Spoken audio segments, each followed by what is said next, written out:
Welcome to Seacliff Story Time. Very interesting story today. Ivan, the remarkable true story of the shopping mall gorilla. Long title.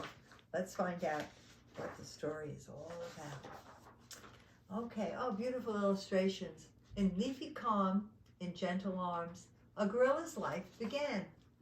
The baby was born in a tropical forest in Central Africa, and he was part of a large family of Western lowland gorillas.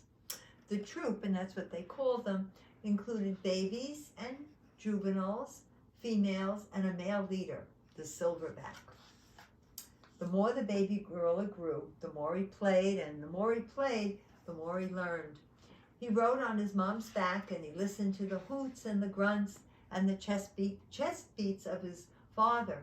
He watched the older gorillas, and they were clever and quick, and they wrestled and chased, and they swung from the vines.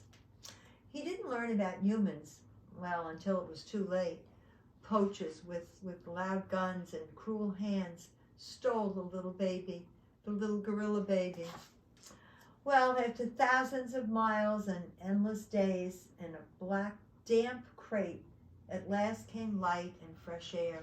They were the two friends that were taken together. Oh, the jungle green with life, well, that was gone. The gorillas had traveled halfway around the world to Tacoma, Washington. A man who owned a shopping mall had ordered and paid for them, as if they were a couple of pizzas or a pair of shoes. People would coo and laugh, and they would hold the babies, and they would dress them in human clothes, and they would feed them human food. The shopping mall owner said, "Name the babies." He had a contest, and the winning names were Burma and Ivan. Well, one dark day, soon after the babies arrived, Burma died.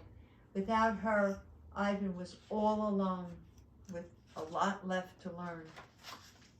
When he was little, he was cute and cuddly, and for 3 years he lived in a house, just like a human child. He slept in a bed, and he went to baseball games, and he rode a motorcycle. He had to learn lots of things that gorillas in the wild, well, don't ever have to know. And the one thing he didn't need to learn was how to eat. And the more he ate, the more he grew. And the more he grew, the less he could live a human life in a human house. The cage in the mall became his new home. Well, and there wasn't too much to do. Sometimes he'd watch TV or play with an old tire. Sometimes he'd finger paint. Mostly, though, he watched the humans that walked outside watching him. Ivan was about 13 when his coat began to shimmer with silvery white hairs. He'd grown into, yes, a silverback gorilla. In the jungle, he'd be ready to protect his family. But here, he had no family to protect. Year after year passed, and people began to grow angry about Ivan's lonely life. Children and adults wrote letters, and they signed petitions, and they protested. Ivan had lived in his cage without the company of another gorilla for 27 years. But then he was sent on another journey. This time the hands were gentle. A zoo in Atlanta. Well, it wasn't the jungle. It was a place with walls. Still, the breeze carried jungle sounds and smells. Scientists who understood the needs of gorillas helped Ivan adjust to his new life. Finally, it was time. Was Ivan ready? Cameras clicked and reporters watched. And when Ivan stepped into the cool green grass with the sunlight gleaming on his silver hair, the people cheered and laughed and wept with joy. And Ivan, the shopping mall gorilla, was in a place with trees and grass, and yes, other gorillas at last. In leafy calm, in gentle arms, a gorilla's life began again. Oh, wow, what a story. What a story.